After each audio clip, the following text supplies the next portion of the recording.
নমস্কার বন্ধুরা, আদি কথার ব্লগে আপনাদের স্বাগত। আজ বুধবার আর এখন ঘড়ির কাঁটায় বাজে ঠিক 8টা। তো সকাল সকাল উঠে পড়েছি। আর আদির বাবাও আজকে সকাল সকাল উঠে পড়েছে, কেননা আদির বাবার এখন একটা নতুন ডিউটি হয়েছে, সকাল সকাল উঠে পুজো পাঠ সেরে নেওয়া। যে কাজটা আমার ছিল এখন আদির বাবা করে। আর এদিকে আমি ফ্রেশ হয়ে চলে এসেছি গাছগুলোর কাছে। এই গাছগুলো আমার কেমন আছে সকালবেলা উঠে আমি একবার করে দেখে নিই। তো যেহেতু বর্ষা, বৃষ্টি পড়ছে, বৃষ্টির জলে গাছগুলো একদম তরতাজা আছে, কোনো গাছে জল দেওয়ারও প্রয়োজন হচ্ছে না। আর এই গাছটা ছাদে হয়েছিল পর্তুলিকা, খুব সুন্দর, সেটাকেও আমি নিয়ে এসে আমার এই জানলায় রেখে দিয়েছি। আর তুলসী গাছের মাটিটা একটু শুকনো ছিল, তার জন্য আমি আবার তুলসী গাছে 1 মগ জল দিলাম। তো আজকে যে কাজটা আমাকে সকালবেলা উঠেই করতে হবে সেগুলো হচ্ছে জামা কাপড় ভাঁজ করা। প্রত্যেক দিনেরটা আমি প্রত্যেক দিন ভাঁজ করে নিই, কিন্তু কালকে আর ইচ্ছে করছিল না, তাই আজকে সকালে করে নিলাম। এবার চলে যাব আমি আদিকে ডাকতে। তো এই যে আদি এখন ঘুমোচ্ছে, আদি কিন্তু কিছুতেই গায়ে ঢাকা রাখতে চায় না। তাই আমি শর্ত দিয়ে বলি, যদি না গায়ে ঢাকা রাখো তাহলে কিন্তু আমি উঠে চলে যাব। আর সেই শর্তের জন্য ও অনিচ্ছাকৃতভাবেই গায়ে ঢাকাটা রাখে। মাঝে মাঝে সন্তানের ভালোর জন্য এই ধরনের শর্ত দেওয়া আমার মনে হয় ভালোই, তাই না বলুন? তো অনেক কষ্ট করে ওকে ওঠাতে হবে, আবার একটু ভয়ও আছে ওঠাতে, কেননা মাঝে মাঝে কি হয়, মুডটা ভালো থাকলে তো উঠে পড়ে, উঠে দৌড়ঝাঁপ করতে শুরু করে, খেলতে শুরু করে। কিন্তু মুড যদি খারাপ থাকে, কাঁচা ঘুম থেকে যদি আমি একবার ওকে ভাঙিয়ে দিই, তাহলে কিন্তু সারাদিন ঘ্যান ঘ্যান করে। সেই একটা ভয়ে ভয়েই থাকি। একবার তো এরকম ওয়েদারে তো ঘুমোতেও খুব ভালোবাসে, তো একবার কী হয়েছিল, বিকেলবেলা ওকে তাড়াতাড়ি করে তুলে দিয়েছিলাম, দিয়ে ওপরে টিভি চালিয়ে ভাবলাম ওকে খাওয়াবো। ওপরে নিয়ে গেছি, ও মা কী কান্না আছে ছেলের, কিছুতেই থামে না, প্রায় 1 ঘন্টা অবধি চিৎকার করে কেঁদেছে। লাস্টে আমিও কাঁদতে শুরু করে দিয়েছি যে তুই এত কাঁদছিস কেন। তারপর মনে পড়লো ফ্রিজে চকলেট রয়েছে, তারপর চকলেট দেওয়াতে একটু মাথাটাও ঠান্ডা হলো, তখন আবার আস্তে আস্তে খাইয়ে দিলাম। তো উঠে পড়েছে, উঠেই চলে গেছে ওর পছন্দের জানলায়। এই জানলাটা ওর খুব পছন্দের, ছোট্টবেলা থেকে এই জানলা ধরে ধরে দাঁড়ানো, জানলায় খেলা করা। আর পাশের বাড়িতে যাকে দেখছে সেটা হচ্ছে ওর ভাই, ওর থেকে ঠিক 6 মাসের ছোট। তার সাথে কিন্তু ওর খুব বন্ধুত্ব, খুব ভাব। তো মাঝে মাঝে ওদের বাড়িতেও যায় বাবার সাথে। আর ওর ভাইও মাঝে মাঝে দাদার সাথে দেখা করতে চলে আসে। তো এখানে এবার নিচে চলে এসেছি, আদিকে ওর বাবা খাইয়ে দিচ্ছে। আর এখানে আমি চা বসিয়ে দিয়েছি। তো আমার জন্য হবে লিকার চা, আর আদির বাবার জন্য দুধ চা। আর আজকের ব্রেকফাস্টটা আছে আজকে আদির বাবার খুব পছন্দের লুচি আর আলু চচ্চড়ি। 2 দিন আগে লুচি করেছিলাম, সেই ময়দাটা ফ্রিজে মাখাই রয়েছে খানিকটা, সেটাকেই বার করে লুচিটা ভেজে নেব। আর আলু চচ্চড়িও ফ্রিজেই ছিল অল্প একটু, সেটাকে আমি মাইক্রোওয়েভে গরম বসিয়ে দিয়েছি। আর এখানে আদির বাবার জন্য দুধ চাটা চাপিয়ে দিয়েছি। আর এখানে লুচিটা ভেজে নেব। তো লুচিটা যেহেতু দেখছি ফ্রিজে রাখা ময়দা দিয়ে ভাজছি, দেখছি ঠিকমতো ফুলছে না। আর আমাদের মতো ঘরোয়া রাঁধুনিদের কাছে যদি লুচি ঠিকমতো না ফোলে, কিংবা ভাতটা যদি ঝরঝরে না হয়, কিংবা রুটিটা যদি না ফোলে, পরোটা যদি না নরম হয়, তাহলে কিন্তু আমাদের মতো রাঁধুনিদের মনটা একটু খারাপ হয়ে যায়, ঠিক কিনা বলুন? তো অনেক কসরত করার পর 2-1টা লুচি কিন্তু ফুলেছিল। আর লুচিগুলো না ফুললেও খেতে কিন্তু বেশ নরমই হয়েছিল। তো আজকে রান্নার কিন্তু সেরকম একটা চাপ নেই, কেননা ফ্রিজে খিচুড়ি রাখা রয়েছে, সেটাকেই বার করে গরম করব, আর একটু গরম গরম পেঁয়াজি ভাজবো, তাহলেই হয়ে যাবে। আজকে আদির কয়েকটা রান্না আমি একটু বেশি করে করে রাখবো, আজকেও হয়ে যাবে, কালকেও হয়ে যাবে। ফ্রিজে কিন্তু 1-2 দিন 3 দিন পর্যন্ত খাবার খুব ভালো থাকে, তারপর থেকে কিন্তু খারাপ হতে শুরু করে। আর ঠিকমতো ফ্রোজেন করে রাখলে কিন্তু 3 মাস অবধি খাবার খুব ভালো থাকে। তাই মাঝে মাঝে যদি আমি এরকমভাবে 2 দিনের রান্না 1 দিনে করে রাখি, তাতে কিন্তু খারাপ কিছু নয়। যখন আপনি ফ্রিজে ঢোকাচ্ছেন সেখানেই কিন্তু পুষ্টিগুণগুলো লক হয়ে যাচ্ছে, আবার যখন সেটাকে গরম করে খাওয়াচ্ছেন তখন কিন্তু পুষ্টিগুণগুলো আবার চলে আসছে। তো দেখলেনই যে লুচিটা আমার ফুলেছিল, আর তাতেই আমার মনটা আনন্দে ভরে গেল। তো এখানে আমার চাও রেডি হয়ে গেছে, আর ওদিকে লুচিও রেডি হয়ে গেছে। আমি এখন টিফিনটা করে নেবো। আর এদিকে আমি একটু বেশি করে আলু দিয়ে আলু ডিম সেদ্ধটা বসালাম। এরপর আদি আলু ডিম সেদ্ধ খাবে বাটার দিয়ে, আর একটু বেশি করে আলু সেদ্ধ দিলাম, কারণ আজকে রাত্রিরে একটু অন্যভাবে আলুর পরোটা বানাবার ইচ্ছা আছে। তো এখন খাওয়া দাওয়া হয়ে গেছে, আর এদিকে আদি বক্সে গান চালিয়ে নাচতে শুরু করে দিয়েছে। আদির ফেভারিট গান হচ্ছে তেরি বাতোঁ মে ऐसा উলঝা জিয়া। ওই গানটাতে ও নাচতে এত ভালোবাসে বলার কথা নয়। ওই আর এই নাচের তো একটা সিম্বল আছে জানেনই, মাথায় হাত ঘুরিয়ে ঘুরিয়ে নাচ। ওটা হঠাৎ করে ও রিল দেখতে দেখতে এই নাচটা ওর পছন্দ হয়ে গেছে। তাই এই গানটা ছাড়া অন্য গান শোনেও না, অন্য গানে নাচেও না। আর এখানে আমি আদির জন্য একটু খিচুড়ি বসিয়ে দিলাম। প্রেসার কুকারে একটু তেল গরম করে একটু পেঁয়াজ আর আলুটা ভেজে নিয়ে নুন হলুদ দিয়ে সিদ্ধ চাল আর মুসুর ডাল দিয়ে খিচুড়িটা করে নেব। এই খিচুড়িটা খেতে আদি কিন্তু খুব ভালোবাসে, আর তার সাথে আজকে একটু মাছ ভাজা দেবো। মাছ ভাজা খেতেও খুব ভালোবাসে, আজকে আদির পছন্দের রান্না।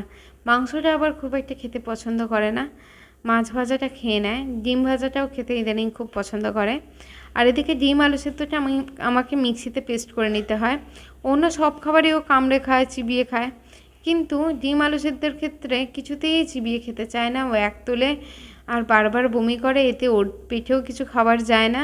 তাই ওর যাতে ভালো লাগে তাই আমি এই ডিম আলু সেদ্ধটা পেস্ট করে খাইয়ে দিই, আর তাড়াতাড়ি খেয়েও নেয়।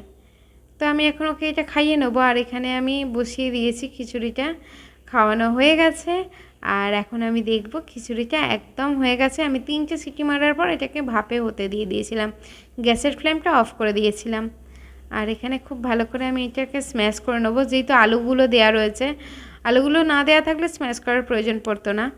আলুগুলো আবার যদি ওর মুখে যায় তখন আবার ও এক করতে শুরু করে দেবে। নিজের খাবারটা কখনো চিবিয়ে খেতে চায় না, নিজের খাবারটা এই ধরনের খাবার খাবে। আর আমাদের যে সমস্ত খাবার, চিপস বলুন, বাদাম ভাজা বলুন, রুটি, সমস্ত কিছু দিব্যি চিবিয়ে খায়। এরপর আমি যেটা করে নেবো, একটু চিড়ে স্মুদি করে নেবো। চিড়ে দিয়েছি, একটু আপেল কুচিয়ে দিয়েছি, আর খেজুরের বীজটা বার করে খেজুরটাকে কুচিয়ে দিয়েছি। এতে কিন্তু চিনি বা মিষ্টি জাতীয় কিছু অ্যাড করব না, কারণ আপেল আর খেজুর দেওয়ার জন্য এটা বেশ মিষ্টি হয়ে যাবে। আর এমনিতে আমি চিনি ব্যবহার করি না, মিষ্টি জাতীয় যেমন সুজি টুজি কিছু করলে সেখানে মিষ্টিতে আমি দিয়ে দিই আখের গুড়, নয়তো তাল মিছরি। আর এখানে আমি পেঁয়াজিটা রেডি করছি। পেঁয়াজিতে আমি প্রথমে পেঁয়াজটা কুচিয়ে নিয়েছিলাম, আর আদা রসুন কাঁচা লঙ্কার পেস্টটা একটু বেশি করেই করেছি, রাত্রে আলুর পরোটাতেও কাজে লেগে যাবে।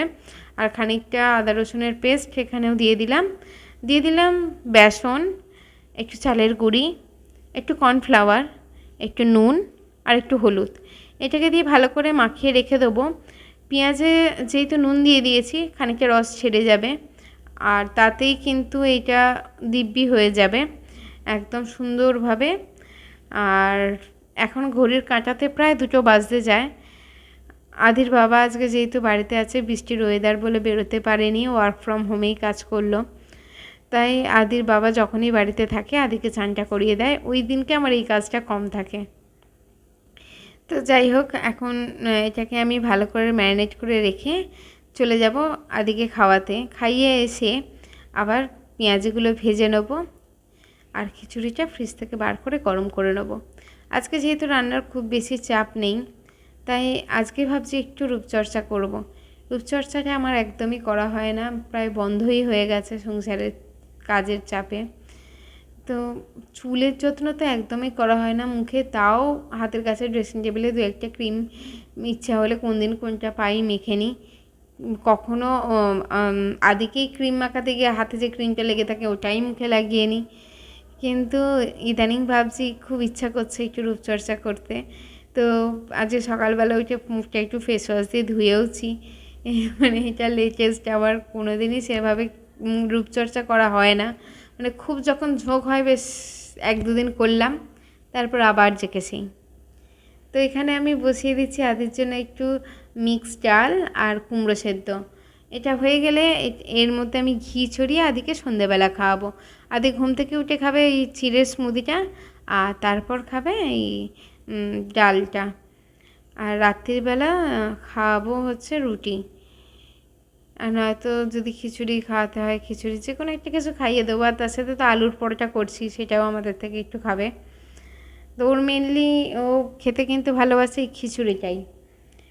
আর ওর পছন্দের খাবার মাছ ভাজাটা ভালো পছন্দ করে খেতে, আর খেতে পছন্দ করে ডিম ভাজা, পাঁপড় ভাজা, কোনো বড়া, এই ধরনের খাবারগুলো হলে আদিকে কিন্তু আমি অবশ্যই জাগিয়ে রাখি। যেমন আজকে একটু জাগিয়ে রাখবো, যেহেতু আজকে একটু বেলা করে উঠেছে, তাই যেহেতু পেঁয়াজি খাচ্ছি ওকে একটু খাওয়াবো। পেঁয়াজিতে আমি লঙ্কার গুঁড়ো দিলাম না, আপনারা চাইলে লঙ্কার গুঁড়ো দিতে পারেন। যেহেতু আদি তো ছোটো, আদি এখন একটু খাবে, তাই জন্য আমি লঙ্কার গুঁড়োটা স্কিপ করে গেছি। তার জায়গায় আমি একটু কাঁচা লঙ্কা বেটে দিয়েছি। কাঁচা লঙ্কা বাটা দিলেও কিন্তু খারাপ লাগে না খেতে, ভালোই লাগে। তাই আদি খাবে বলে আমি লঙ্কার গুঁড়োটা টোটালি অ্যাভয়েডই করি। তো এখানে আমি যেহেতু স্টিলের কড়াইতে পেঁয়াজিটা ভাজবো, তাই স্টিলের কড়াইতে একটু তাড়াতাড়ি গরম হয়ে যায়, তাই জন্য আঁচটাকে আমি একদম লোতে রেখে দিয়েছি। আর এমনিতেও পকোড়া ভাজার ক্ষেত্রে কিন্তু অবশ্যই আঁচটা লোতে রেখেই ভাজতে হয়। লোতে রেখে ভাজলে ভেতরটাও কিন্তু সুন্দরভাবে তৈরি হয়ে যায়। যদি আপনি আঁচটা জোরে মানে হাই ফ্লেমে ভাজেন, তাহলে কি হয়, ওপরটা তো সুন্দর মনে হবে ভাজা হয়ে গেছে, কিন্তু ভেতরটা একদম কাঁচা থেকে যায়। আপনি কি করবেন, সবসময় হালকা ফ্লেমে ভাজবেন, ভেজে লাস্টে কিন্তু ফ্লেমটা একটু বাড়িয়ে নাড়াচাড়া করে তুলে নেবেন। তাতে কিন্তু যে তেলটা অ্যাবজর্ব করেছিল সেটা খানিকটা হলেও বেরিয়ে আসে। তো এখানে আমার পেঁয়াজিটা অলমোস্ট ভাজা হয়ে গেছে। আর বেঁচে থাকা যেটুকু রয়েছে 3 পিস মতন, ওটুকু করে নেবো। আর অনেকগুলোই পেঁয়াজি হয়েছে, বর্ষার দিন সন্ধেবেলা ইচ্ছা হলে একটু চা দিয়ে মুড়ি দিয়ে পেঁয়াজি দিয়ে খাওয়া যাবে। আর আজকের ব্লগটা এখানেই শেষ করব। আর রাত্রিরে আসবো আলুর পরোটার রেসিপি নিয়ে। আমিও এটা ফার্স্ট ট্রাই করব, আপনাদেরকেও দেখাবো। আপনাদেরও যদি ভালো লাগে অবশ্যই বাড়িতে বানাবেন। তো চলুন আজকের ব্লগটা এখানেই শেষ করছি। আমার ব্লগটা ভালো লাগলে অবশ্যই একটা লাইক করে দেবেন, কমেন্ট করে দেবেন। ভালো থাকবেন, সুস্থ থাকবেন, সাবধানে থাকবেন।